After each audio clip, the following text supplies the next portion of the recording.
அன்பர் திருநாள் காணும் இடம், அசுரரை வென்ற இடம், அது தேவரை காத்த இடம்.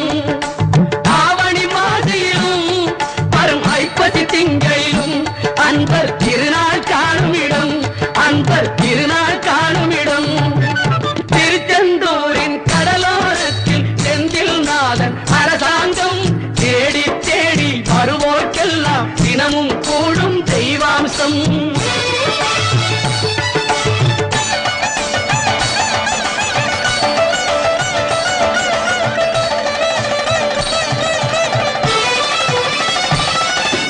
கோவிலின் அருகினில் கூடிய கூட்டங்கள் தலையா கடல் அலையா, குழந்தைகள் பெரியவர் அனைவரை இழுக்கும் குமரன் அவன் கலையா.